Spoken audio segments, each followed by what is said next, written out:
Hello everyone and welcome back to another episode of the Max AC channel. For this month's theme, we continue with our Fourth Frugal February, where we'll be making 4 more delicious recipes that will hopefully help save you a few bucks by using ingredients you probably already have lying around your house, and by also saving you some time on cooking so you can spend both your money and time frugally. For this week's episode, we will be making some beef chili. For this recipe, you will need 2 pounds of ground beef, 2 tablespoons of olive oil, 1 medium onion, 1 bell pepper, 2 to 3 jalapenos, 3 to 4 cloves of garlic, 2 to 3 fresh tomatoes or 1 can of tomatoes, 3 tablespoons of tomato paste, 2 cups of beef broth, and for your seasonings, some I recommend are some salt and pepper, 2 tablespoons of chili powder, 1 tablespoon of ground cumin, 1 tablespoon of cocoa powder, 2 teaspoons of dried oregano, 1 teaspoon of paprika, and a quarter teaspoon of cayenne pepper.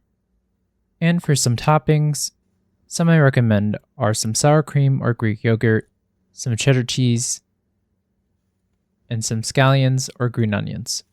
And if you wish, I recommend serving this with some cornbread or other starchy food. These ingredients are enough for about 4 to 6 servings, so just as needed. First, we'll prepare the ingredients. So for your onions, dice these into small pieces. Then for your tomatoes, if needed, chop these into small pieces as well. Then for your peppers, cut off the tops, remove the seeds, and then dice these up also. Then for the garlic, mince these up as well. Then, when all your ingredients are ready, in a large pot, heat up some oil over medium heat. Then when the oil is heated up, add in the onions, jalapenos, bell pepper, salt, pepper, chili powder, cumin, cocoa powder, oregano, paprika, and cayenne pepper, and cook this for a few minutes until the vegetables have softened. Then add in the garlic and cook this for another 30 seconds or until it's fragrant. Then add in the ground beef and then increase the heat to medium-high. Break up the meat if needed and then cook this for about 10 minutes or until it's no longer pink. Then add in the diced tomatoes, tomato paste, and the beef broth. Bring this to a simmer and then reduce the heat and cook this uncovered for 45 minutes or so or until it reaches your desired thickness. Then when the chili is cooked to your liking, season it with additional salt and pepper if needed. Then when serving, garnish this with some sour cream, shredded cheddar cheese, and green onions if desired. And with that, your beef chili is ready to eat.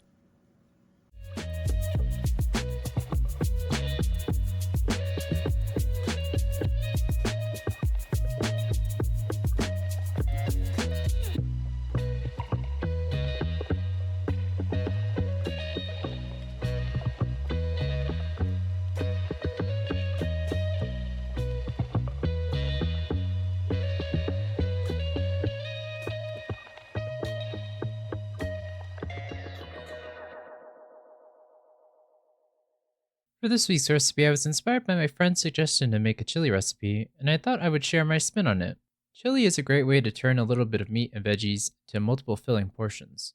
And of course, some people like to add beans to theirs to further bulk up the dish, but I don't really like beans in my chili, so I decided to leave it out. Though you are more than welcome to add it to yours, of course. Speaking of ingredients, this recipe's main flavor component comes from the spices you use, which you of course can adjust to your liking. But my mix of spices is a good combination of the smoky heat of the chili powder and cayenne with some sweet undertones from the cocoa powder, which combine with the rest of the ingredients to form a hearty, rich chili. For any leftovers, let it cool first before storing it in an airtight container, and it should last for about a week or so in the fridge. In fact, I would say chili actually tastes better the day after, so I recommend saving some for leftovers. And of course, you can freeze it as well, and it should last for a few months in the freezer. Then, when you want to eat it, just warm it back up on the stove. But regardless of if you make it for just one night, or if you make enough to eat it over the week, this simple and hearty meal will be a great way to stretch your ingredients to make plenty of delicious food for very little cost. Anyway, I hope you all enjoyed the video. In the comments below, let me know how it went if you decided to make it, and let me know if you have any questions or if there's anything you want me to make next. Like this video, share with your friends and family, and subscribe to or follow this channel for more episodes of the Max AC channel. And remember, if you want to stay cool in the kitchen, turn your AC to the max and watch the Max AC channel.